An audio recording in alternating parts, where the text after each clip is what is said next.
Bene, noi continuiamo perché Dialoghi di Carta è iniziato. Una nota di servizio: vi chiedo gentilmente di non occupare le vie di fuga, i corridoi, per motivi di sicurezza. Perciò tutti coloro che hanno messo le sedie o sono in piedi nelle vie di fuga lasciino aperta proprio le strade, i corridoi. Grazie della comprensione.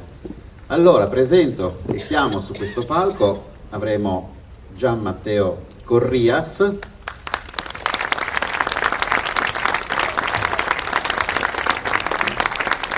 poi Mauro Biglino,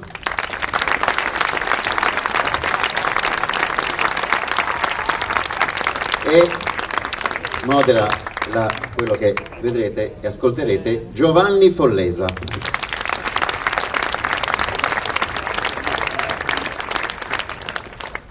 Grazie a tutti e a tutti, buonasera, benvenuti. Io intanto oggi non avrei neanche voluto presentare perché voi siete una coppia ormai molto collaudata da questo punto di vista, avete tanto da raccontare, proverò giusto a dare qualche là rispetto ovviamente alle tematiche, rispetto ai libri. Abbiamo anche un documentario che è stato rilasciato proprio da poco sulla Sardegna e sarà interessante scoprire qualcosa anche di questo. Gian Matteo, Gli dei romani rivelati è un libro che in qualche modo ci dà una lettura forse un po' diversa rispetto a quella. Io sono fermo ai libri di storia al sussidiario quasi. Quindi no, ti chiedo veramente di introdurci alle tematiche che affronti nel libro e poi da qui partiamo per un dialogo un po' più profondo. Sì, buonasera a tutti, grazie per essere qui.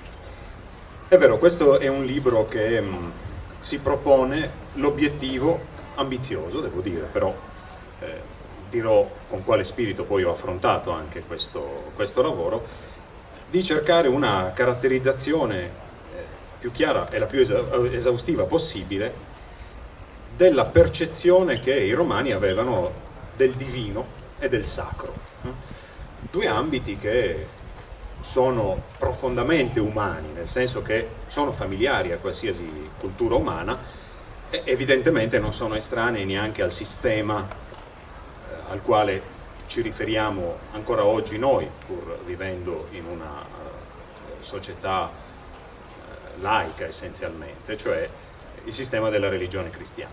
Ecco, a proposito di questo, devo dire che già il titolo è frutto di un piccolo ingaggio nei confronti del lettore, nel senso che parlare di rivelazione in riferimento a un sistema cultuale come quello della Roma arcaica è non solo un azzardo, ma concettualmente qualcosa di inappropriato, e infatti nasce da una volontà di giocare con i termini. Perché dico questo? Perché il concetto di rivelazione, che è un concetto cardine della religione cristiana, è di tutta quella famiglia di religioni, culti, che nella storia delle religioni vengono definiti culti moderni, religioni moderne, così le chiama ad esempio Raffaele Petazzoni, o forse più propriamente potremmo definirle religioni post-assiali, cioè tutta quella famiglia di religioni, delle quali fa parte anche il cristianesimo, che si muovono in un ambito propriamente trascendentalistico. Ecco, la rivelazione, dicevo, è il concetto cardine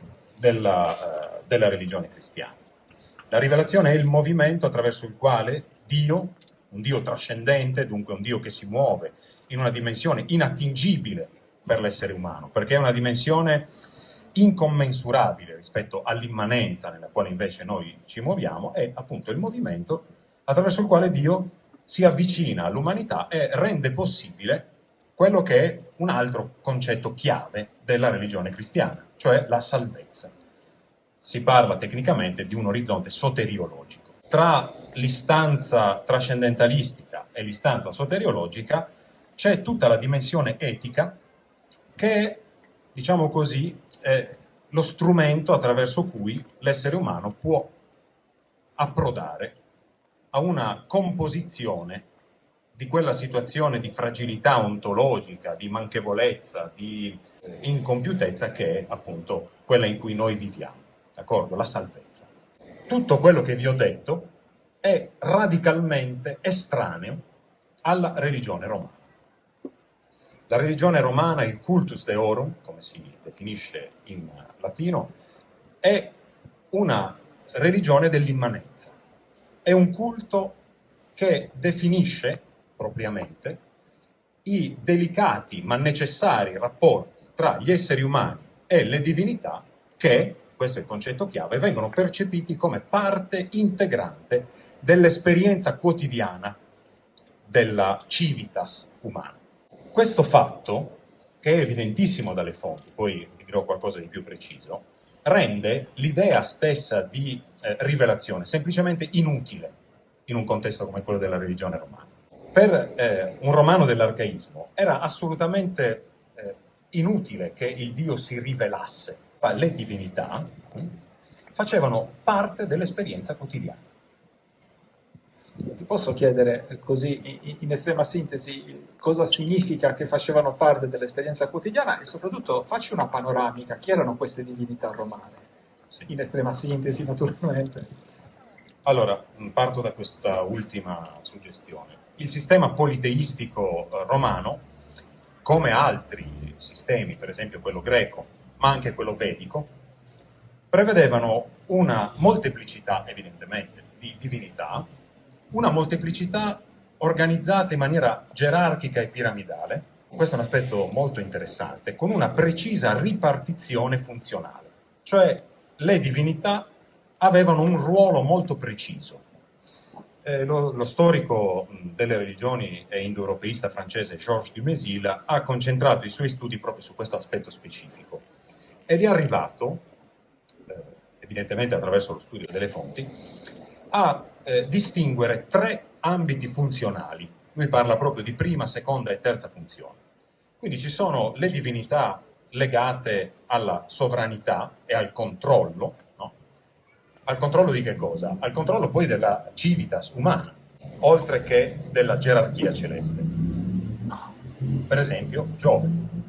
Giove è il dio di prima funzione. Non è l'unico, ce ne sono altri. È una questione storico-religiosa abbastanza complicata, a volte li si intende come summanus, per esempio, terminus, come divinità che sono delle epifanie di Giove, ma adesso non voglio entrare così nei dettagli. C'è una seconda funzione, che è quella bellica e di difesa della civitas, evidentemente sono tutte le divinità che fanno capo a Marte e a Bellona, perché c'è anche una divinità femminile che si occupa di questo, e poi c'è la vastissima serie di divinità di terza funzione che sono quelle che si occupano invece di tutte quelle attività che rendono possibile la vita della civitas. La vita è la prosperità, quindi l'attività agricola, l'attività di allevamento del bestiame, e sono davvero tantissime le divinità che confluiscono in questa questo terzo gruppo, questa terza famiglia di divinità. Ora, tu mi chiedevi in che senso si può dire che gli dei facessero parte dell'esperienza concreta del quotidiano. Ora io mi rendo conto che qui si entra in un terreno abbastanza delicato e anche abbastanza difficile da rappresentare, no? Soprattutto partendo da una situazione come la nostra in cui Dio sta nella trascendenza. Dio è semplicemente inattingibile all'esperienza umana. Beh, ma se noi pensiamo, ad esempio, partirei da ciò che manca nella religione romana. Nella religione romana manca ciò che propriamente si definisce teologia. Cioè i romani non hanno mai elaborato una riflessione sulla natura delle loro divinità. Questo è non meno che sorprendente, ma in realtà ci dice una cosa, o forse 2. La cosa che più immediatamente si può affermare a partire da questa evidenza, dall'evidenza di questa assenza, è che se di una cosa non si parla è perché non ce n'è bisogno. L'altra cosa che si può forse dedurre, ma qui si apre tutto un altro discorso che è interessantissimo, che magari poi si potrà anche approfondire, è che c'è una forma molto profonda di rispetto reverenziale nei confronti di queste divinità, della cui natura non solo non si parla mai, ma le quali, nell'arcaismo romano, non vengono mai rappresentate. Roma inizia a produrre rappresentazioni iconografiche delle sue divinità a partire dal momento in cui entra a contatto con la civiltà etrusca prima e soprattutto con la civiltà greca. Allora iniziano le rappresentazioni propriamente iconografiche della divinità. Non solo, queste divinità sono divinità senza storia, nel senso che Roma non ha una mitologia come noi la concepiamo, no? Come quella greca, ad esempio, come quella del Mahabharata vedico. Ciò che rappresenta l'essenza della mitologia, tra virgolette, romana è quella serie di storie leggendarie che si concentrano poi tutte su un tema, cioè l'origine dell'urbe. Tant'è che qualche studioso osserva che Roma non ha mai elaborato una teogonia, non ha mai elaborato un'antropogonia, non ha mai elaborato neanche una cosmogonia, cioè Roma manca completamente di racconti sull'origine del cosmo, ma Roma è sovrabbondante di racconti sull'origine di una cosa, cioè di Roma. Urbigonia, quindi, in qualche modo. E questo fatto va inteso bene, però mi sto un po' allontanando dal tema, no? Vabbè, fai tu, non è un problema questo. È molto carina questa cosa, cerco di sintetizzarla, perché tutti i racconti dell'origine dell'urbe, in realtà, riproducono lo schema cosmogonico. Nel senso che il solco che Romolo traccia per individuare l'area sacra su cui sarebbe dovuta sorgere la città è il solco primigenius, e in questo termine c'è la radice della generazione. Questo solco si chiamava in latino arcaico urvum, sostantivo che etimologicamente è collegato all'orbe, ma anche urbs è collegato etimologicamente all'orbe. Il rito di fondazione prevedeva l'escavazione di una fossa all'interno della quale tutti coloro che avevano poi contribuito al popolamento di questa città di provenienza diversa avrebbero dovuto introdurre una zolla di terra della loro zona di provenienza. Questa fossa si chiamava Mundus. Quindi Roma sussume in qualche modo e fa sintesi nella fondazione della città della fondazione del mondo, cioè di quello che propriamente chiamiamo cosmogonia. Ecco, noi tutti sappiamo, se pensiamo alla civiltà romana arcaica, che Roma ha uno spirito legalistico, no? Profondamente legato al diritto, al rispetto delle procedure del diritto.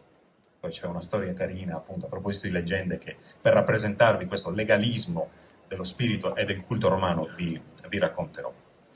Ebbene, quello che bisogna sapere è che lo ius publico romano, cioè il diritto pubblico romano, si divide in due parti. C'è lo ius humanum, ma lo ius humanum, cioè il diritto umano, è preceduto dallo ius divinum. Cioè, nel codice di diritto pubblico romano c'è una parte che riguarda le divinità, non tanto nel senso che le divinità debbano rispettare delle leggi, quanto piuttosto che gli uomini nei confronti delle divinità sono tenuti a rispettare delle leggi. Ma ecco, Cicerone poi osserva che il mondo, traduco una sua suggestione molto importante dal punto di vista storico-religioso, il mondo è l'abitazione comune degli uomini e degli dei. Gli uomini e gli dei, dice Cicerone, sono consociati dal fatto che entrambi sottostanno al dominio delle leggi.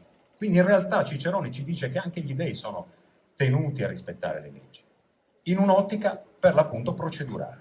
La parte umana della civitas fa delle cose, che poi vedremo quali sono, e la parte divina della civitas, soddisfatta, è tenuta a rispondere in un certo modo. E direi che questa è l'essenza stessa del cultus deorum romano, che è propriamente un commercium, cioè uno scambio.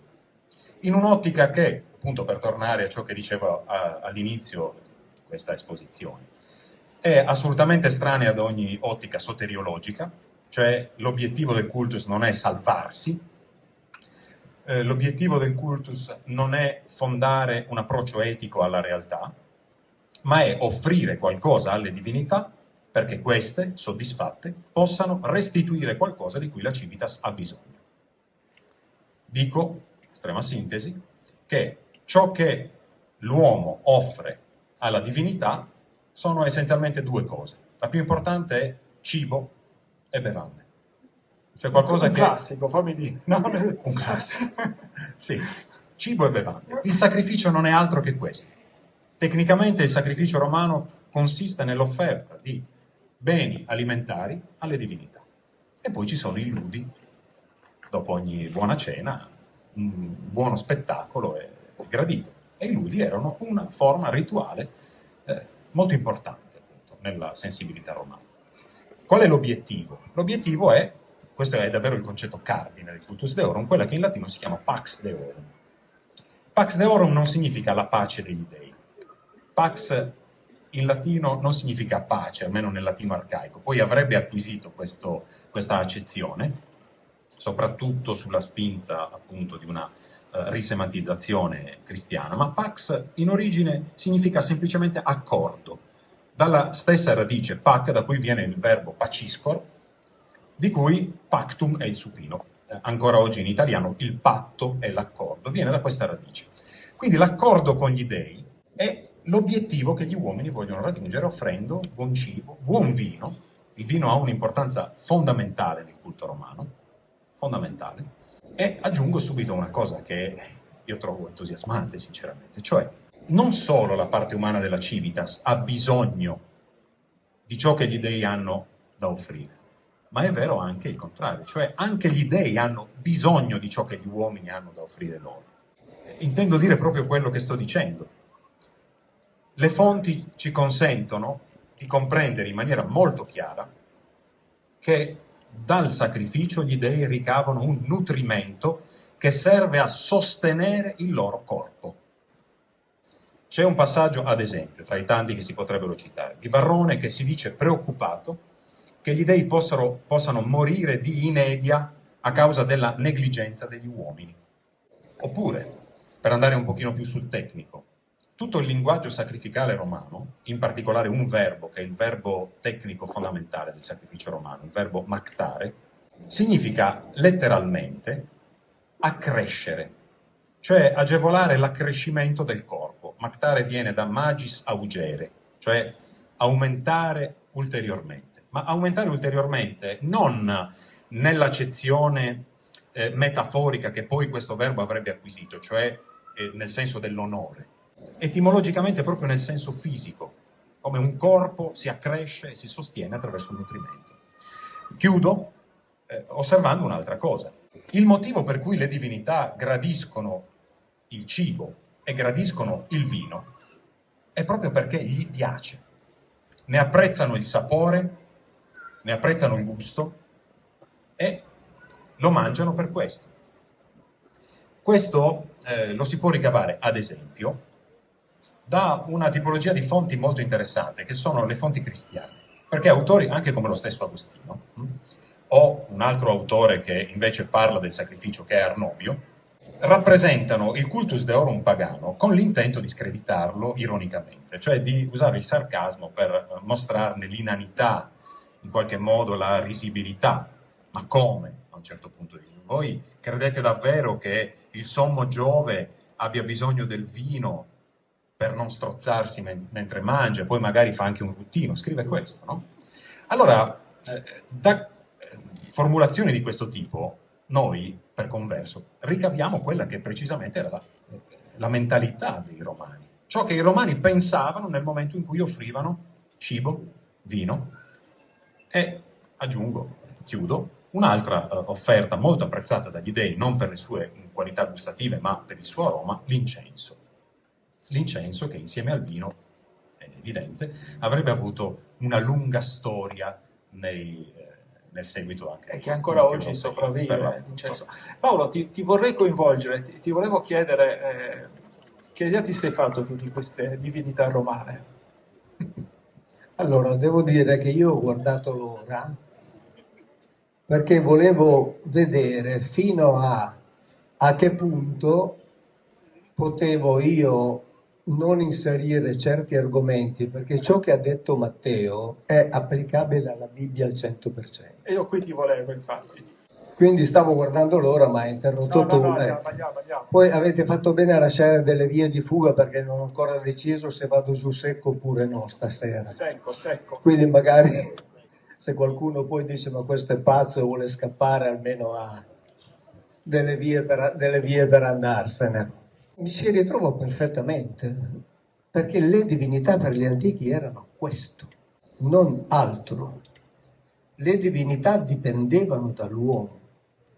Le divinità bibliche, le cosiddette divinità bibliche, bibliche, difatti il libro precedente a questo si chiama Gli Dei della Bibbia, dipendevano totalmente dai popoli che erano stati loro affidati dal grande capo di quella struttura di cui ha parlato Matteo, e che io definisco una vera e propria gerarchia militare, all'interno della quale c'era appunto questo capo che nella Bibbia è chiamato Elion, che significa semplicemente quello che sta sopra, e che ha affidato i vari popoli a vari Elohim. La Bibbia dice i Bene Elohim, cioè i figli degli Elohim, ma i figli degli Elohim sono evidentemente degli Elohim. E all'Elohim Yahweh, al quale come a Zeus piaceva il vino, lì è più difficile da stabilire perché il termine ebraico è shachar, che vuol dire bevanda alcolica, cioè che vuol dire ubriachezza, che vuol dire ubriacarsi e dire parole senza senso. Quindi dobbiamo pensare che se questo popolo si è inventato un dio, è un popolo che poteva lavorare un pochettino meglio, perché non puoi inventarti un dio così. Cioè un dio che ha bisogno di ubriacarsi da 3 a 5 litri al giorno di questo shachar, esattamente come Zeus. E quindi mi ci ritrovo perfettamente, tant'è che il lavoro mio e di Matteo è un lavoro che va avanti in parallelo e sono 2 lavori che riguardano uno la civiltà occidentale, l'altro la civiltà medio orientale. Vabbè, poi di questo libro parlo dopo, adesso è il momento di Matteo. Quindi diciamo pure, per rispondere alla tua domanda, tutto ciò che avete ascoltato fino adesso lo potete applicare all'Antico Testamento. Ecco, io avrei un'altra domanda che forse vale un po' per tutti e due, mi riaggancio a quello che hai detto tu prima, Matteo, anche al concetto di sacrificio. Cioè, ce l'hai raccontato in una maniera abbastanza simpatica per alcuni aspetti, perché poi alla fine si trattava di cibo, di bevande, eccetera. Il sacrificio invece, come lo vediamo nella Bibbia, spesso e volentieri è qualcosa di molto più cruento, sono delle prove molto più cruente. Che differenze possiamo e perché secondo voi? Ma allora diciamo che l'essenza della sintassi del sacrificio, tanto a Roma quanto in Grecia, quanto nell'India vedica, quanto nell'Israele biblico, è la stessa.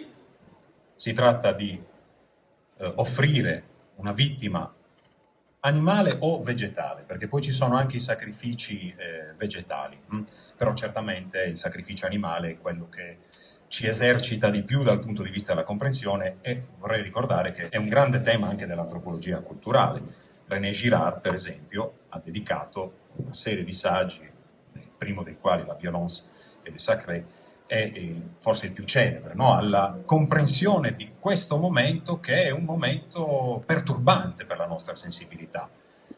Direi a tal punto perturbante che poi il sacrificio israelitico in qualche modo è sussunto nel sacrificio eucaristico, cioè la nuova alleanza non si libera di questo elemento, ma lo assume trasformandolo, risemantizzando.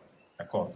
Noi conosciamo molto bene come si svolgeva il sacrificio, quali erano le tappe costitutive del sacrificio animale in particolare. Lo sappiamo perché soprattutto grazie agli studi di uno studioso che si chiama John Scheidt, che ha studiato i protocolli dei fratres Arvales, che erano una confraternita dedita al culto di una divinità, la dea Dia, di una divinità di prima funzione, e è possibile appunto capire come si svolgeva il sacrificio. Il sacrificio romano avveniva in questo modo, ma ripeto, la sintassi è una sorta di paradigma applicabile a diversi contesti arcaici, addirittura nella scelta della parte destinata alla divinità. Questo è un dettaglio decisivo, secondo me, no? Perché gli dei romani, gli dei greci, Yahweh, gli dei vedici volevano tutti la stessa parte della vittima. Si iniziava con la cosiddetta prefazio, che consisteva nell'offerta di vino e incenso. Queste sostanze, noi lo sappiamo molto bene dalle fonti, servivano ad attirare le divinità. Erano sostanze il cui aroma piaceva alle divinità e le divinità erano attratte da questo invito della parte umana della civitas. Poi l'animale veniva immolato. Allora, immolare non significa di per sé sacrificare, cioè compiere l'uccisione sacrificale. Immolare tecnicamente significa cospargere l'animale dal ciuffo di peli che è al centro della fronte fino alla coda di mola salsa. La mola salsa era farina, una salamoia fatta con la farina e dell'acqua salata, non sappiamo bene quali fossero gli ingredienti, se ne occupavano le vestali. Indicava propriamente la consacrazione di quell'animale al Dio. Parentesi, consacrare nel lessico religioso romano non significa chissà che cosa, significa semplicemente riservare alla divinità. Questa è l'etimologia del termine sacer, l'etimologia indoeuropea. Significa togliere da un insieme e riservare per una destinazione specifica, tant'è che in latino sacer significa sia sacro, riservato positivamente agli dei, ma anche sacro, cioè tolto dal consesso umano e riservato agli dei ma in negativo. Per esempio nell'Apis Niger si ricorderà sacer esto, chi viola questo confine sia sacro, cioè sia espulso dalla comunità umana e sottoposto alla punizione degli dei. Dopo la consacrazione il sacrificatore si faceva da parte. Il sacrificatore non era il sacerdote, a fare i sacrifici erano soprattutto i magistrati a Roma. Questo ha a che fare con l'essenza civica del cultus deorum. Subentrava il personale subalterno che si occupava della parte più cruenta del sacrificio, no? Quindi tutti gli aspetti di macelleria, l'abbattimento, la dissezione, la cottura degli animali. L'ultima parte del sacrificio era il banchetto con il quale idealmente gli uomini mangiavano insieme alle divinità, idealmente o no che fosse. Allora, qual era la parte destinata alla divinità? La parte che veniva riservata alla divinità e che gli uomini non potevano toccare nel banchetto, che avveniva dopo, erano i cosiddetti exta in latino. Cioè exta indicava tutti gli organi che stanno sotto il diaframma, quindi i reni, la vescica, il fegato, eccetera. Questa era la parte richiesta dalla divinità. Se noi leggiamo il capitolo quinto del Levitico, a proposito di sovrapposizioni o di parallelismi, Yahweh chiede esattamente questa parte, addirittura con una attenzione ai dettagli che ci sorprende, no? Il grasso che sta sopra i reni, eccetera. Questo è vero anche in Grecia ed è vero anche nell'India vedica. Mauro? Perfettamente. Nel senso che se per esempio pensiamo anche ai greci, nell'Iliade, nell'Odissea è descritto anche il modo in cui preparavano e avvolgevano il grasso attorno alla carne, ed era un'operazione che doveva essere fatta in modo preciso perché era garanzia del funzionamento del rito. Cioè bisognava far bene le cose. E ricordo tra l'altro, siccome Matteo ha fatto cenno anche alla cultura vedica, che i grandi spiritualisti brahmini ad un certo punto si sono lamentati perché il sacrificio di bambini veri era stato sostituito e non si sacrificavano più i bambini veri, i grandi spiritualisti brahmini. Questo lo sanno in pochi, perché quando si pensa all'India si pensa alla grande spiritualità. Quando io penso all'India penso a ciò che invece per esempio per Gerusalemme scrive Yuval Noah Harari, scrive tranquillamente che nel periodo di Pasqua Gerusalemme non era altro che un grande barbecue, e questa era la realtà, questo volevano, assolutamente, cioè la concretezza.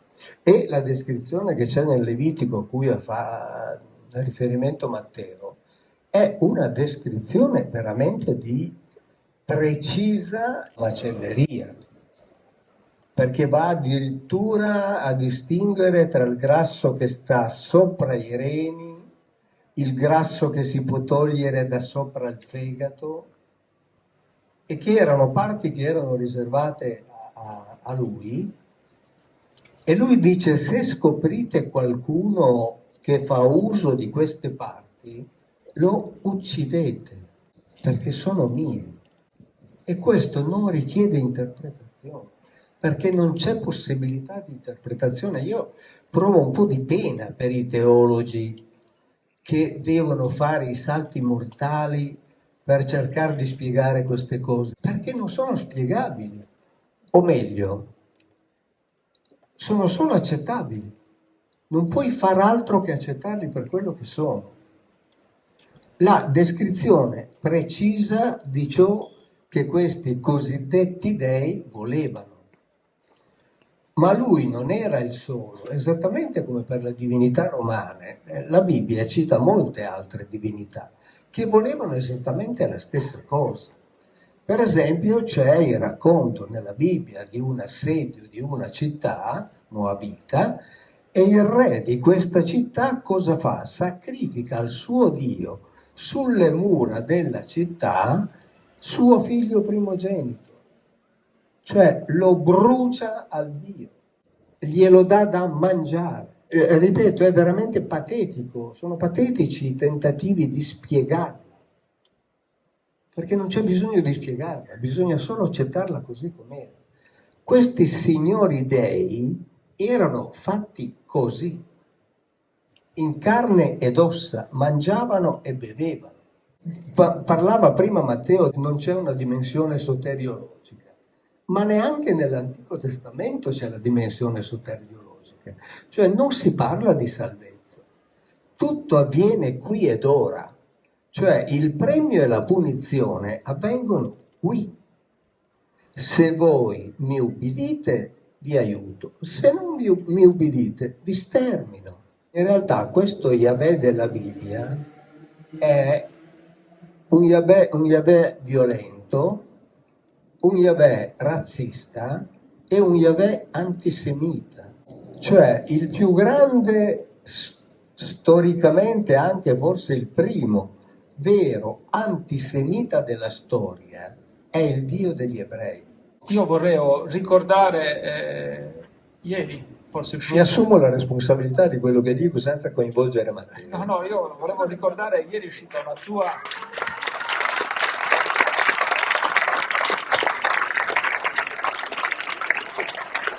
Volevo ricordare il titolo dell'intervista che è uscita ieri sulla Nuova Sardegna a te, Mauro, che poi presentava anche l'incontro di oggi, e c'è questo virgolettato, l'ho ripreso apposta: quello che accade a Gaza era già scritto nella Bibbia, no? Eh sì, ma non tocca ancora a Matteo parlare? Sì. Non voglio rubargli tempo, No, perché... no. Sì, ma infatti mentre stavate parlando, va bene. Penso che andremo... Gaza nella Bibbia è andiamo stata difilati. presa e persa parecchie volte dagli israeliti, perché erano in continuo contrasto. Finché a un certo punto poi è stata presa dagli assiri, è stata presa dagli egizi, è stata presa dai greci, è stata distrutta dai romani e ricostruita al tempo di Gesù Cristo. Adesso la vogliono prendere, ma come fa il Mossad a non aver capito che i palestinesi stavano da 2 anni preparando un attacco con motociclette, biciclette e deltaplani? Allora, diciamo che sono stupidi e non l'hanno capito? Come hanno fatto a non licenziarli tutti in tronco? Questa è la cosa. Allora, cioè, ognuno si dia una risposta. Ognuno si dia una risposta, ma la risposta è talmente chiara. No, assolutamente. Così a livello organizzativo, Matteo, condivido, proseguiamo e facciamo un'unica chiacchierata, credo che sia la cosa migliore. Farei giusto un piccolo intermezzo per fare un piccolo stacco, ma stando qui parlando per un attimo di questo lavoro che è disponibile sul canale YouTube, che è dedicato alla Sardegna, no? Matteo, ci vuoi raccontare qualcosa tu per iniziare? Sì, è un documentario che in realtà abbiamo realizzato già l'anno scorso e che, diciamo così, mette capo a una serie di indagini che ormai datano a qualche anno fa. l'archeologia nuragica è comprensibilmente sempre molto prudente, no? Questo è anche il ruolo dell'Accademia, quello di vagliare adeguatamente le ipotesi, le proposte. A volte questa cautela diventa stagnazione e quindi capita, e storicamente è capitato molte volte, che siano degli outsider, come si dice, a fare magari dei passi un pochino più audaci. E devo dire che stavolta il passo che abbiamo fatto è stato davvero audace. Però è un'audacia che trova il Anche suo... scavalcando muretti reticolati. Sì, ci abbiamo messo il nostro sudore. Ma questa audacia, diciamo così, è sostenuta dal metodo, perché altrimenti è un'audacia mal riposta, evidentemente, no? Allora, perché dico questo? Perché da qualche decennio ormai è stato inaugurato un filone di studi a figure come quella del professor Luigi Sanna, che noi abbiamo incontrato avanti ieri, con il quale abbiamo passato un bel pomeriggio qui al Museo Archeologico di Cagliari. Ebbene, il professor Luigi Sanna ha oggettivamente il merito di aver intuito che la Sardegna nuragica, questo è un grande dogma, diciamo così, quasi dell'Accademia, non conosceva la scrittura, invece la scrittura la conosceva e la praticava. E questo è emerso dall'analisi di una serie di documenti che attualmente, quelli repertoriati, sono qualche centinaio, i quali sono tutti accomunati da una caratteristica fondamentale, cioè recano dei segni di scrittura, i quali segni di scrittura sono riconducibili tutti a una serie di alfabeti, non un sistema alfabetico unico, ma una serie di alfabeti, i più importanti dei quali sono il proto-cananaico, il proto-sinaitico e l'ugaritico, diciamo così, che vengono appunto utilizzati contestualmente in questi documenti, che quindi grazie a questi repertori alfabetici sono individuabili e leggibili, e che, questa è la cosa a cui un po' bisogna rassegnarsi davanti all'evidenza di ciò che si può leggere in questi documenti, attestano un culto di Yahweh in Sardegna. Ora, io mi rendo conto, se qualcuno di voi è disorientato, che perché insomma i primi a guardarci negli occhi e a dire ma davvero questa siamo noi. Però le evidenze stanno diventando talmente tante e tali che questa ipotesi non solo sta prendendo corpo, ma inizia ad avere un fondamento che tra l'altro arriva anche da fuori rispetto ai confini dell'isola. Ad esempio, la scoperta qualche anno fa di una piccola lamina plumbea, presso il Monte Ebal, vicino al Monte Carmelo, una lamina che contiene una maledizione, un testo di maledizione, no? E nel quale il nome di Yahweh è scritto in un modo molto particolare, cioè attraverso le 3 lettere Yod e Vav, questo è l'ordine corretto, un trigramma dunque, non un tetragramma che ricorre invece nelle scritture.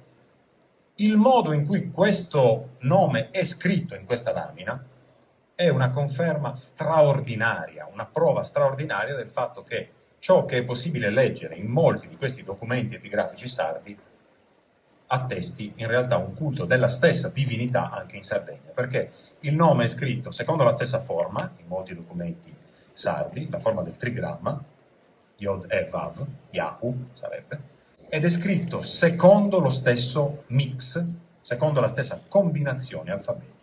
Quindi 2 lettere dell'alfabeto proto-cananaico e una lettera dell'antichissimo alfabeto proto-sinaitico. L'idea, che è un'idea che meritoriamente il professor Sanna ha elaborato, un'ipotesi che ha elaborato a partire da ciò che lui leggeva, ma che ha avuto a questo punto una importantissima conferma documentale, è quella di un utilizzo combinato appunto di sistemi scrittori, nel contesto di una scrittura, di una produzione scrittoria di carattere scribale, santuariale, sacerdotale, cioè non era una scrittura che serviva a comunicare e a svelare, ma serviva al contrario a nascondere. d'accordo? Una scrittura propriamente geroglifica, cioè una scrittura sacra, legata alle esigenze del culto.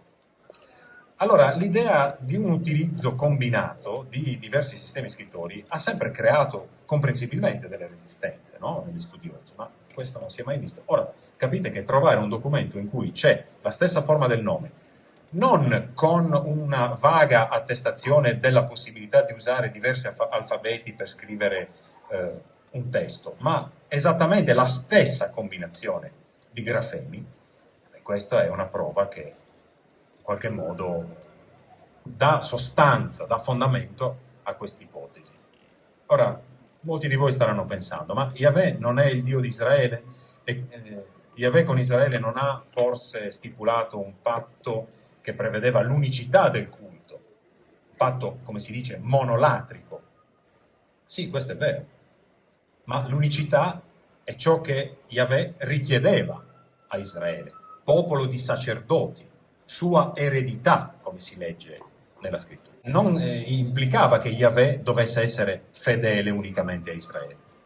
Quindi l'ipotesi che noi abbiamo fatto è che a fronte di questa unicità del rapporto tra Yahweh e Israele nel senso dell'alleanza sacerdotale, e qui bisogna intendersi perché non abbiamo parlato, questo sarebbe un altro capitolo affascinantissimo, che cos'era il sacerdozio presso Israele, ma presso i Romani, presso i Greci, nell'India vedica. Oggi noi pensiamo al sacerdote, pensiamo a un uomo di Dio che ha risposto a una vocazione di Dio e che si è consacrato a lui. Il sacerdozio in questi contesti arcaici era una funzione. Ciò che era richiesto, consentitemi questa, poi torno subito a parlare della Sardegna, ma ciò che era richiesto, questo è affascinante, no? A proposito dell'assenza di una prospettiva spiritualistica in questi sistemi cultuali. Al sacerdote romano, ad esempio, erano due cose, che in latino si chiamano castitas e integritas. Castità e integrità. Ora, una cosa interessante è che tutto il lessico religioso romano è confluito poi nel cristianesimo, ma se noi andiamo a vedere cosa significano le stesse parole, scopriamo che hanno significati completamente diversi. Abbiamo visto pax, fides, anche qui potrei intrattenervi a lungo su ciò che era la fides per i romani. Quello era un mondo senza fides, non c'era bisogno di credere a ciò che era parte dell'esperienza concreta. Castitas è un valore importante, no? Nel sistema morale cristiano, ma castitas non ha nulla a che fare con l'astinenza sessuale, con il dominio delle pulsioni sessuali a Roma. Castitas letteralmente significa preservare il corpo da alcune situazioni contaminanti, come per esempio l'avere a che fare con i cadaveri o l'avere a che fare con il sangue mestruale femminile, esattamente come nella Bibbia, cioè quella che si chiama purezza rituale.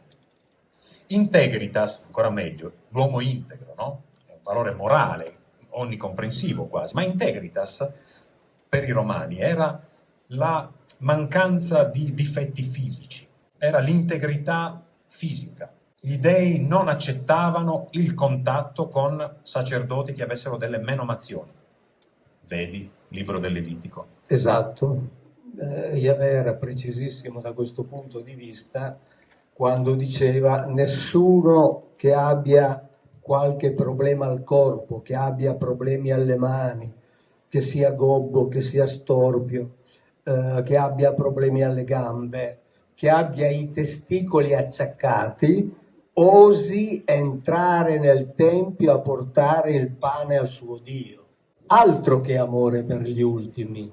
E tra l'altro un'archeologa romana mi disse che gli egizi andavano ancora più avanti, Yahweh doveva forse accontentarsi, come dire, di quel che aveva. Per gli egizi i sacerdoti dovevano essere belli, quindi per dire che loro volevano veramente vivere in un ambiente dove questa integritas fosse un'integritas corporale assolutamente rispettata, tant'è che ci si chiede, ma uno che diventa sacerdote quando è integro, se per motivi vari perde una mano, può ancora continuare a fare il sacerdote o deve smettere? Quindi questa è la spiritualità di Yahweh, che corrisponde esattamente alla non spiritualità degli dei romani. c'è un caso molto simile nelle controversie di Seneca il Vecchio, proprio un caso di scuola, no? Se un sacerdote, tentando di mettere in salvo la statua di una divinità da un tempio che è andato a fuoco, perdesse la vista, potrebbe continuare a svolgere il suo servizio sacerdotale? Ecco, lì è una controversia, quindi il gioco è difendere una risposta e l'altra. Ora, si capisce benissimo, ma questa è una questione diversa, no? Che chi difende la possibilità per il sacerdote di continuare a svolgere il suo servizio perché comunque ha una rettitudine di intenzione, ecco, qui siamo in un periodo, il primo secolo, tra il primo secolo avanti e il primo dopo, che ha praticamente superato ampiamente la sensibilità dell'arcaismo romano, d'accordo? È un'epoca irriducibile a quella arcaica, è un'epoca in cui l'elite intellettuale ha ormai sviluppato un'attitudine completamente scettica nei confronti del dispositivo cultuale, d'accordo? Quindi subentrano istanze di questo tipo. Se Israele è la Segullah di Yahweh, cioè è la sua eredità, il suo tesoro, popolo di sacerdoti, come si spiega il fatto che altrove, e direi non solo in Sardegna, perché Infatti, poi la domanda tracce era, la di Yahweh... Sardegna sarebbe un caso unico o ci sono eventualmente anche altri luoghi? Noi in realtà troviamo tracce di un culto yavista anche nei misteri eleusini. Molto affascinante anche questo discorso. Ne accenno soltanto perché poi è una questione molto ampia e che andrebbe approfondita, dove si registra il culto, la cosiddetta triade eleusina, era costituita da Demetra e Core, figlia, ma c'era anche Iacchos. E questo Iacchos probabilmente, tant'è che si dice, è una divinità allogena, non ha i caratteri delle divinità tipicamente greche, tipicamente occidentali. D'accordo? È una situazione che non è un unicum, tra l'altro. Per esempio anche le caratteristiche dell'Apollo arcaico, come si deduce dall'inno pseudomerico ad Apollo, sono chiaramente, questo gli studiosi lo dicono in maniera concorde, le caratteristiche di una divinità semitica. Possiamo anche ipotizzare chi fosse questo Apollo, no? Perché poi, curiosamente, una grande quantità di templi inizialmente dedicati ad Apollo sono stati poi risemantizzati e consacrati a San Michele, e noi sappiamo chi era Micaella. Allora, Apollo, divinità semitica, Micael...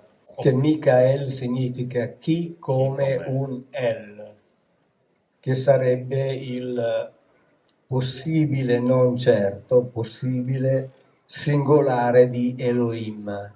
E Apollo potrebbe essere in effetti la trasposizione nella cultura greca di questa figura semitica, cioè di questo capo dei capi degli angeli, in questa schiera militare ben definita, perché gli angeli, bene nei miei libri, nelle conferenze, fin quando le facevo, tra l'altro la Sardegna era la regione che mi chiamava di più in assoluto, e guarda caso, a parte 2 che ho fatto a Torino, questa è la prima conferenza o comunque incontro pubblico che faccio in 5 anni.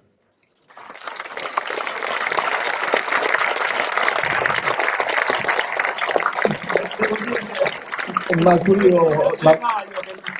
da gennaio che gli scrivo ma perché io ho una manager che bada molto a me, nel senso che siccome io ho una sindrome neurologica che mi colpisce la testa, il collo e il braccio destro, allora lei sta molto attenta a farmi durare a lungo e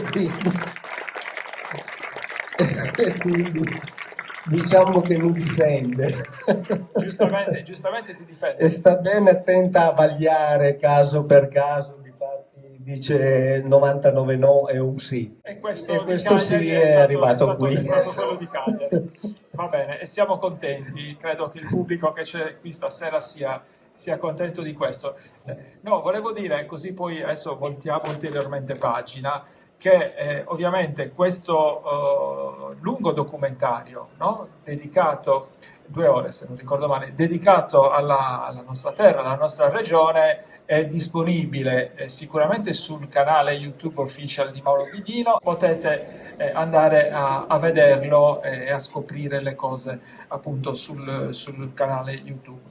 E a questo punto inizierei ad introdurre anche l'altro argomento perché insomma sono le 8:05, quindi siamo qui da più di un'ora che chiacchieriamo, quindi introduciamo Mauro. Intanto Cieli in fiamme, che è il tuo ultimo libro, lo facciamo anche vedere naturalmente, ma insomma la casa editrice tutti lo ricordiamo che è una nuova casa editrice nella quale Matteo pubblica, Mauro tu pubblichi, è una casa editrice di Torino da un po' di tempo. Sì, che si ripropone libri, di ecco, pubblicare soltanto testi che abbiano, diciamo, quantomeno una valenza accademica. Difatti sono testi disponibili per tutti, nel senso che tutti li possono leggere, però sono ricchissimi, per esempio, di un apparato di note che rendono scientifico il testo, e sono ricchissimi di una bibliografia scientifica in modo che possano essere apprezzati e utilizzati come oggetto di studio anche dagli accademici. volevo poi salutare Elisabetta Soro che appunto ha fondato e ha fatto nascere la casa editrice. Non che la qui, vedo. non la vediamo perché abbiamo i fari di fronte, però insomma. Mauro, prima di lasciarti la parola ti volevo proprio dire questo, prima di arrivare appunto al tuo ultimo libro pubblicato, ritornare un po', in maniera tale, anche perché questo è quasi un approfondimento per alcuni aspetti, ritornare un po' e riassumerci anche le tue precedenti pubblicazioni. Io ricordo giusto qualche titolo: La Bibbia non parla di Dio, Gli dei della Bibbia, Sulle tracce degli antichi creatori, o ancora Gesù semidio. Ecco, ti chiederei un brevissimo excursus per poi invece approdare su questo ultimo Sì, lavoro. diciamo che adesso in questo momento ci sono i 3 libri Mondadori e poi ci sono 4 libri invece pubblicati da tutti, che sono già anche tutti e 4 in inglese. Questo è uscito contemporaneamente sia in italiano che in inglese, con grande sforzo, anche perché la parte scritta da Erich von Däniken era in tedesco, quindi si è passati dal tedesco all'italiano, l'editing in italiano, poi la traduzione presso la Columbia University di New York, dove ci sono i traduttori che noi usiamo per essere certi di avere delle traduzioni che siano quanto possibile perfette. Adesso continuo la mia collaborazione perché è una casa editrice molto attenta alla qualità, molto attenta agli autori, cosa non facile nel mondo editoriale dove gli autori, si sa, sono sempre, vero Matteo, le ultime ruote del carro. E in questo libro con Erich von Däniken, che è il pioniere di certi studi, adesso ha 90 anni, siamo stati in Svizzera 10 giorni fa a trovarlo, ed è in pratica l'unico libro che nella sua vita, dove lui ha venduto 72 milioni di libri, l'unico libro che ha accettato di fare a 4 mani. Non ha mai voluto fare un libro a 4 mani con nessun altro autore e mi ha detto: con te lo faccio. Ci ha consegnato il suo manoscritto in tedesco e ha detto: lavoratelo come volete. È rimasto molto soddisfatto del prodotto, anche perché ci abbiamo lavorato 2 anni, quindi insomma una fatica non da poco. Ed è un libro che mette assieme il mio studio, che è uno studio diciamo pure prettamente filologico, cioè sull'Antico Testamento, e il suo studio, che invece è uno studio fatto sul campo. Lui dagli anni 60 ha girato il mondo a vedere siti archeologici, ancora prima di archeologi, a parlare con accademici, a parlare con la gente del luogo, per poi arrivare a quella conclusione alla quale parzialmente siamo arrivati, dico parzialmente perché qui riguarda soltanto la religiosità romana, siamo arrivati alla stessa conclusione con Matteo, tutti i popoli di tutti i continenti della terra ci raccontano sostanzialmente tutti la stessa storia. Cioè la Bibbia non è un unicum, non è il libro dei libri. La Bibbia è un manualetto.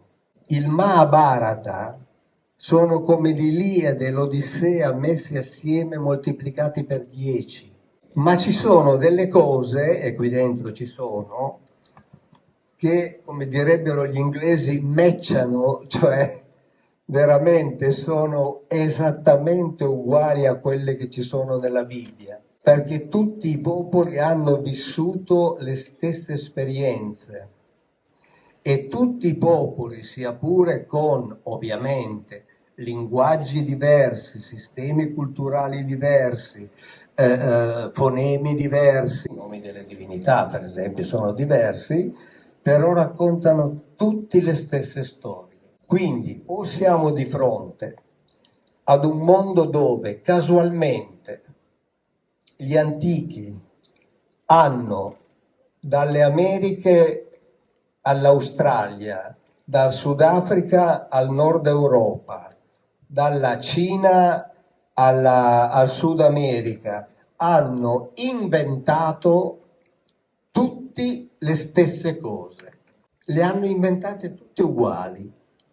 Oppure la cosa più semplice è avere la mente aperta e dire, come io dico dal 2010, facciamo finta che siano vere e vediamo che cosa succede. Beh, succede che tutto diventa logico. Diventa logico ciò che dice Matteo sulla religiosità dei Romani. Diventa logico ciò che c'è scritto nella Bibbia. Qui parliamo per esempio del Kebra Nagast, che è il libro sacro della religione rastafariana. Diventano logici, qui prendiamo per esempio dai Targum di Esther, prendiamo insomma, da tutta una serie di libri e di testi, e ci sono più di 100 immagini che documentano questo. Per esempio documentano i viaggi di Salomone, di cui la Bibbia non dice assolutamente nulla, ma ci spiega con che mezzi si spostava Salomone, che cosa ha regalato Salomone a Bilqis, che è la regina di Saba. Ci spiegano questi testi come questi famosi dei combattevano tra di loro, che sono cose che lasciano allibiti coloro che non vogliono tenere la mente aperta perché sono, come dire, chiusi con un lucchetto dentro il dogma dal quale non si può uscire.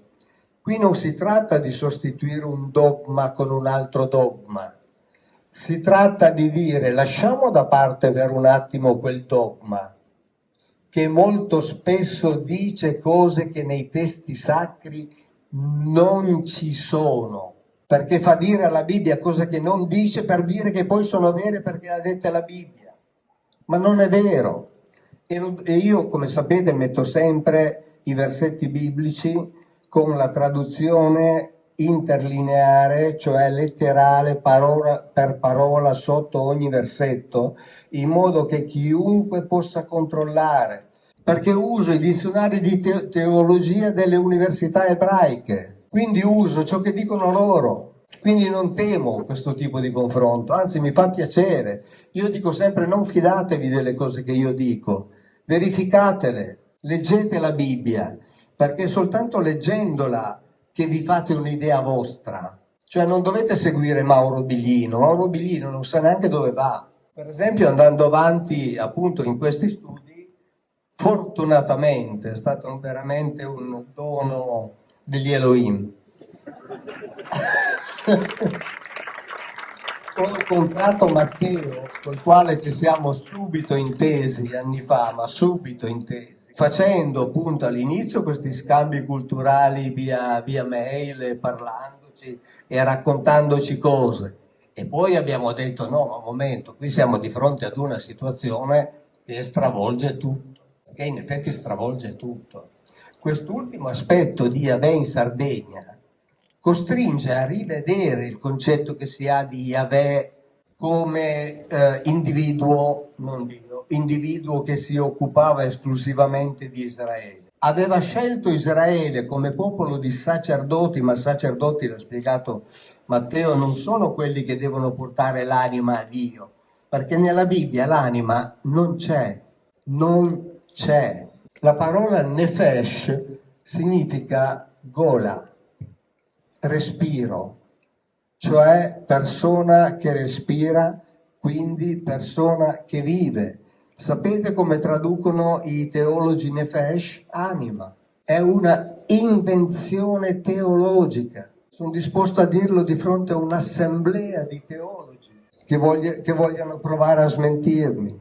Così come altri termini, che adesso non voglio annoiarvi con altri termini, ma sono pronto, l'ho già fatto. Un incontro nel 2016 con c'erano un docente di teologia, un arcivescovo ortodosso, un rabbino capo di una comunità ebraica e il più importante biblista protestante italiano, di fronte a 600 persone a Milano, e io a un certo punto mi chiedevo: ma cosa ci sto a fare io qui, visto che stanno dicendo tutto loro?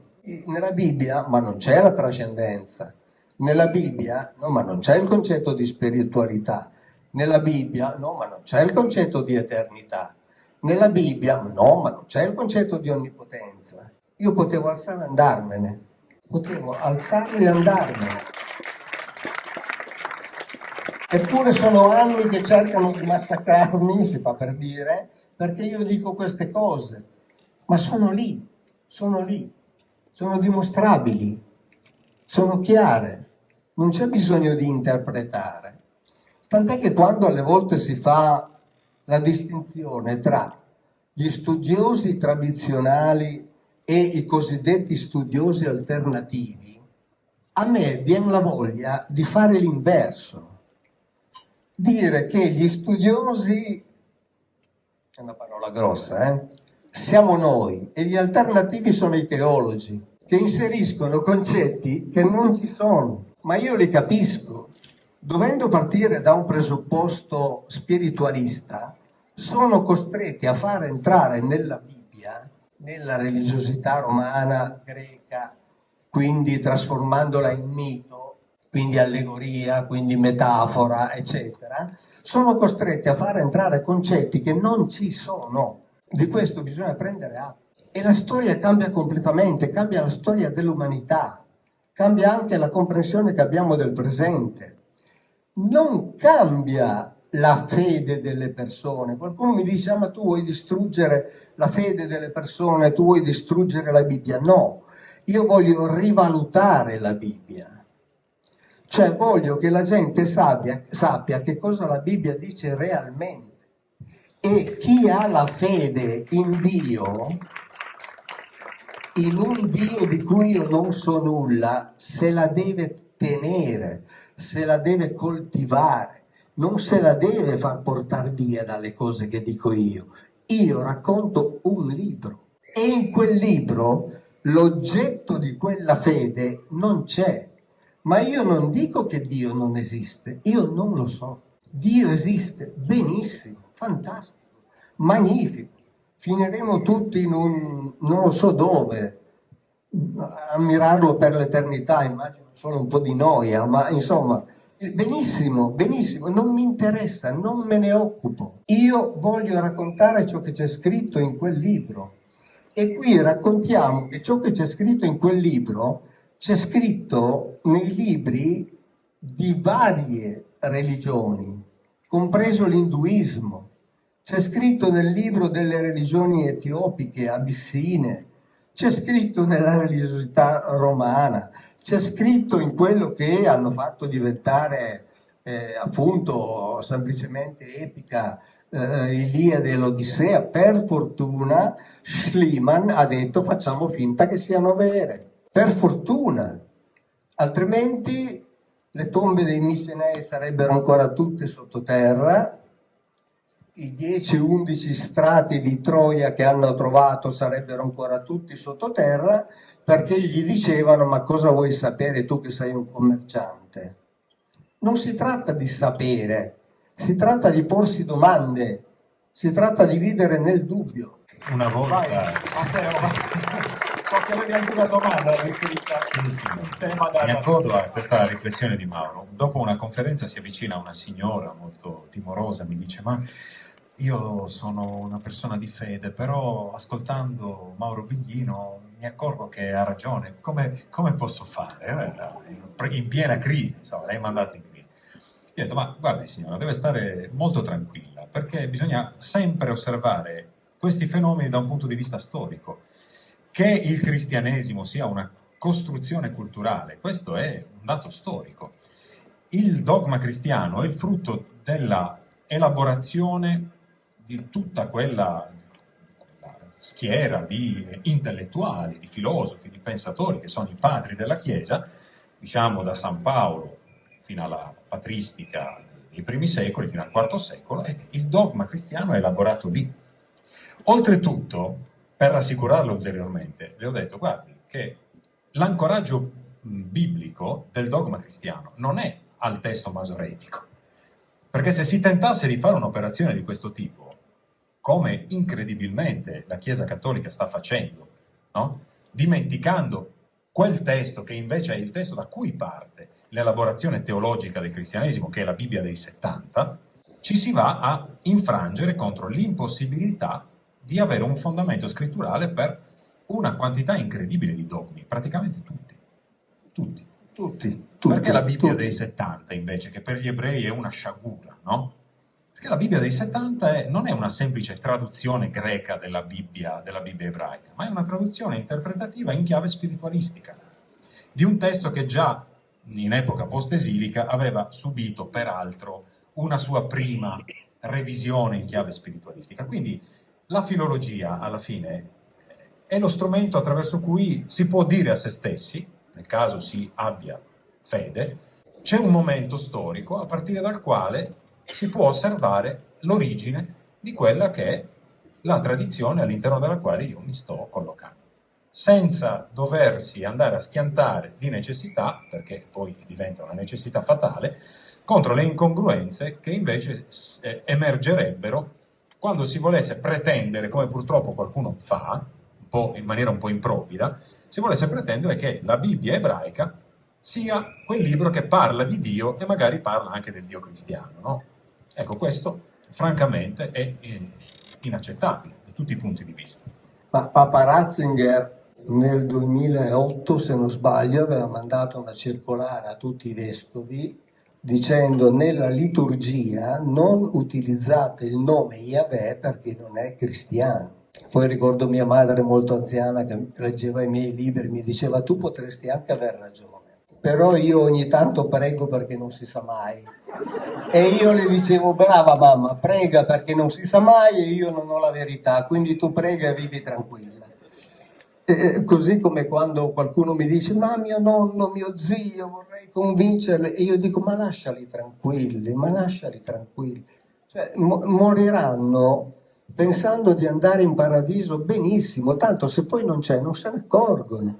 Lasciali sereni, perché questo è il vantaggio della Chiesa: promettere un qualcosa che poi non diventa verificabile. Cioè, a me chiedono conto di ogni parola che scrivo. I teologi possono dire: andrai a finire là, ma andrai a finire là, credici perché te lo dico io. Tanto poi. Ormai non lo dicono neanche più, no? L'inferno è vuoto. Sì, l'inferno è vuoto, esattamente. Poi hanno già cominciato a togliere il limbo, poi toglieranno il purgatorio. Matteo, vuoi fare tu una domanda su questo ultimo libro di... No, allora è un libro che Mauro Vieri. sì, io ho letto con grande piacere, intanto per questa collaborazione inedita che ha dato un colore anche molto particolare alla trattazione. Poi effettivamente ci sono temi, tu parlavi prima di Salomone, che nelle altre tue pubblicazioni effettivamente non hai mai affrontato. Mai. E la figura di Salomone è affascinantissima, perché è una figura che trasversalmente noi troviamo in tradizioni molto diverse. E la cosa che mi ha sempre colpito di Salomone è che è riuscito a diventare l'emblema universale della sapienza, pur avendo a suo carico un'esperienza umana francamente fallimentare dal punto di vista sapienziale, nel senso che Salomone si perde dietro le sue numerosissime amanti, perde il suo equilibrio, perde la sua stabilità e perde il suo culto. Cioè, nella vicenda umana di Salomone, noi possiamo veramente registrare una progressione da una dimensione monolatrica, che è parte poi della sua sapienza, al politeismo più spinto, tant'è che la Bibbia ci dice che costruì altari a tutte le schiere celesti. Ora, questo io lo trovo molto affascinante, oggettivamente. Ci sono testi arabi che parlano di Salomone, Suleiman, e molte località che prendono questo nome. Quindi la sua figura è riuscita ad imporsi nonostante la sua fama, nonostante la sua storia. Quindi è stata una lettura affascinante. Sì, ci sono località che si rifanno a Suleiman fino in India, cioè passano attraverso l'Iraq, l'Iran, Afghanistan, Pakistan e arrivano anche in India, parlando di lui come di personaggio assolutamente speciale. Il discorso del politeismo è un discorso molto interessante, perché tutti noi siamo abituati a pensare che Israele è il popolo che ha inventato il monoteismo o ha scoperto. Non è vero. Israele è stato politeista fino almeno al 600 a.C. C'erano tanti dei, tanti luoghi di culto, tante famiglie sacerdotali dedicate ciascuna a uno di questi dei, finché dopo la divisione del regno tra il regno del nord Israele e il regno del sud Giuda, il re Giosia ha deciso di concentrare il culto in Gerusalemme, anche per concentrare il potere.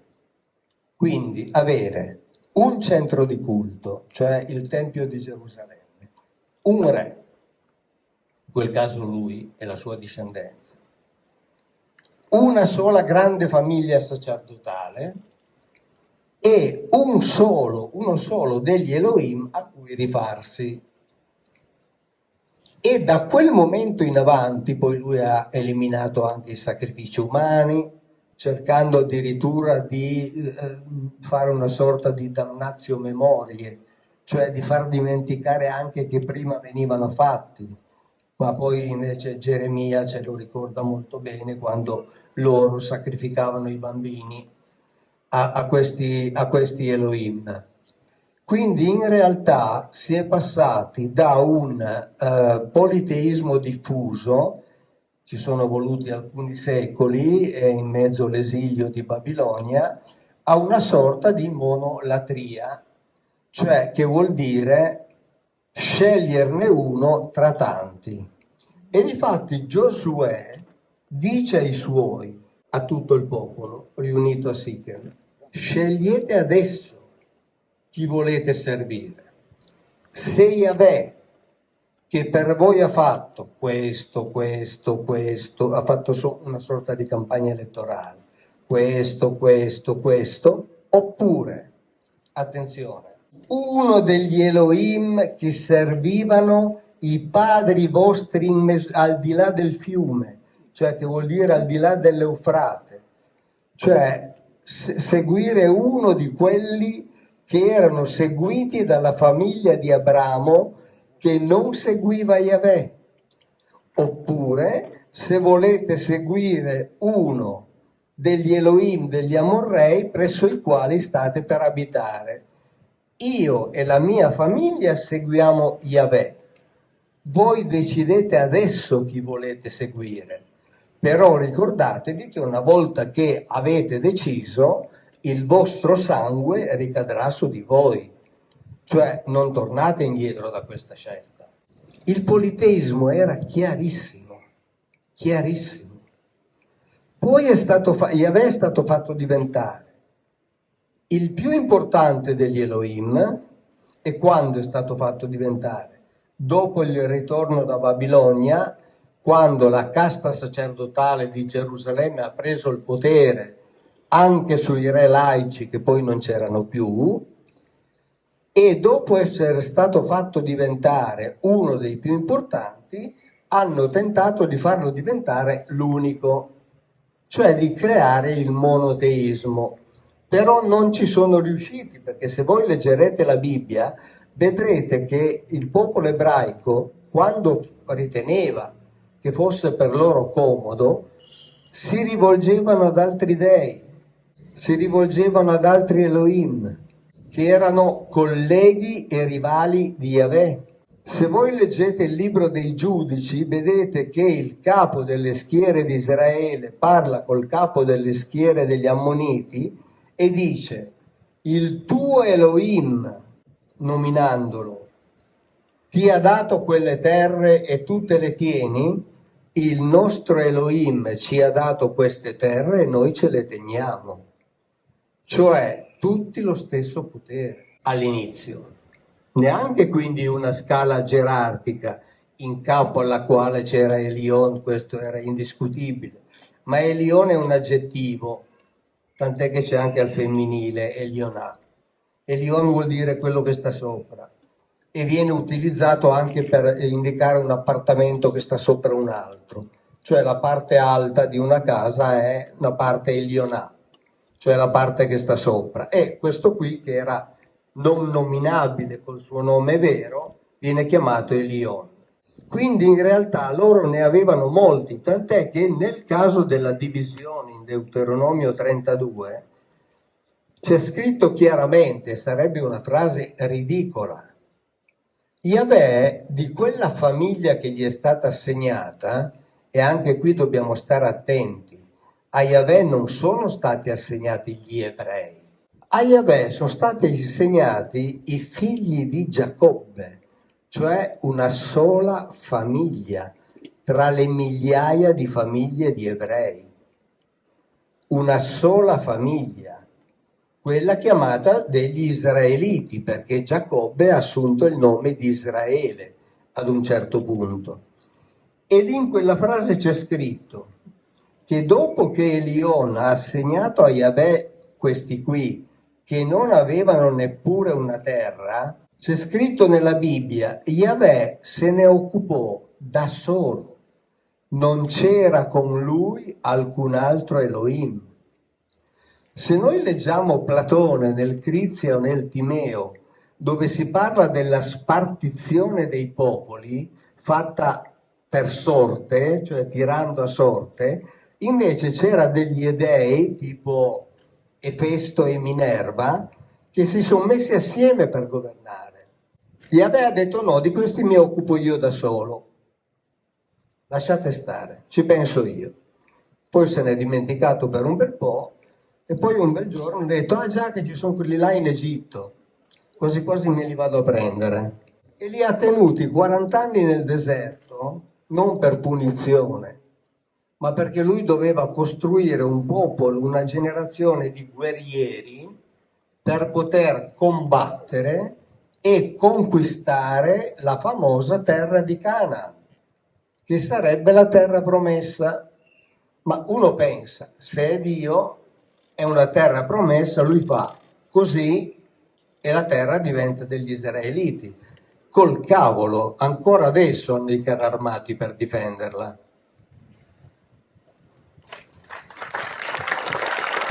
Allora, direi che ci stiamo per avviare alla chiusura perché sono le 9:15, io vorrei poi lasciare il tempo anche per il firmacopie, eccetera. Non so se una voi piccola aggiungete suggestione una cosa. su questo.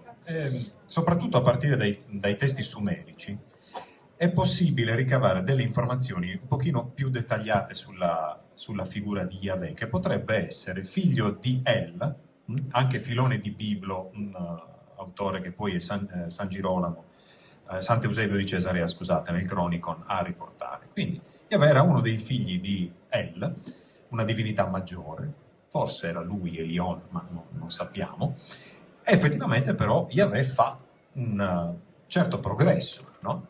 Al punto che lo troviamo attestato, se le attestazioni che ne abbiamo trovato in Sardegna sono veritiere, lo troviamo attivo anche fuori dall'orbita medio orientale. Vorrei ricordare peraltro che Yahweh, prima di entrare a contatto con Israele, gravitava nell'orbita della Palestina meridionale, nella terra di Moab, dove Mosè lo incontra per la prima volta quando gli viene presentato da suo suocero.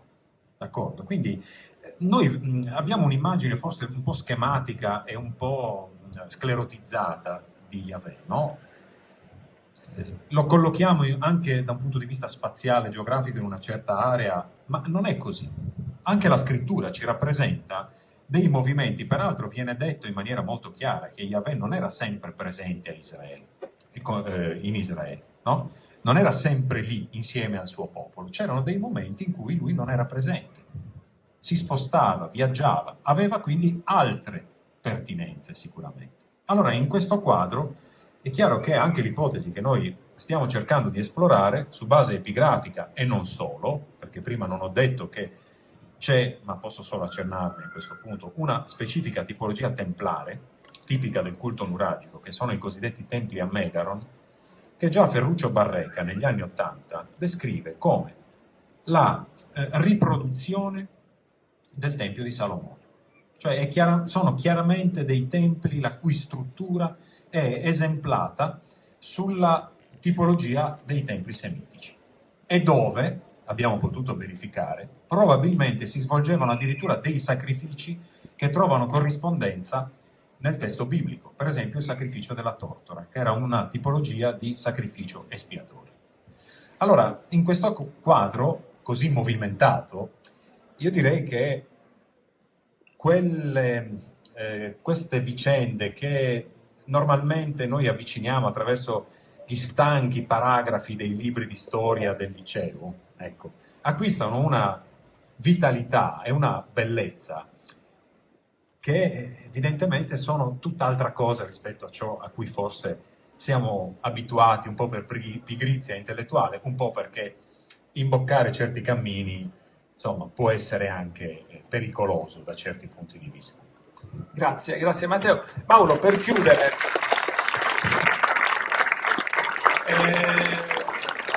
ho una domanda un po' estemporanea che però insomma ti devo fare e ti voglio fare, anche se poi magari molti conoscono già la risposta. Insomma, questi Elohim, dove sono andati? Sono ancora qui? Ritorneranno? Dunque, appena li sento te lo dico.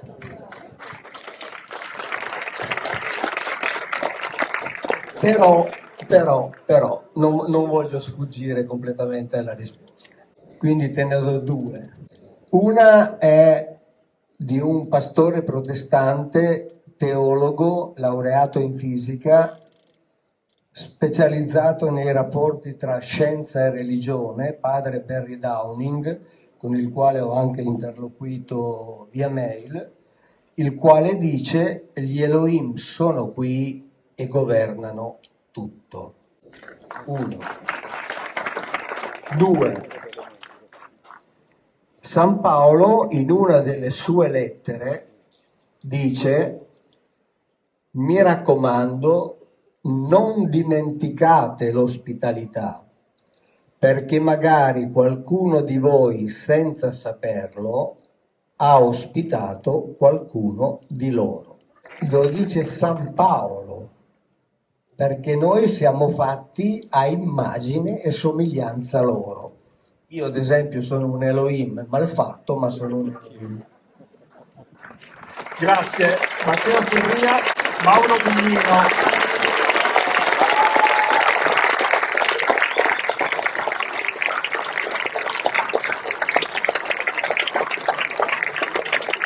Ok, allora adesso diamo alcune, lo racconti tu, diamo alcune indicazioni per chi fosse interessato al firmacopie, perché bisogna fare una cosa ovviamente ordinata, precisa, senza fare ressa.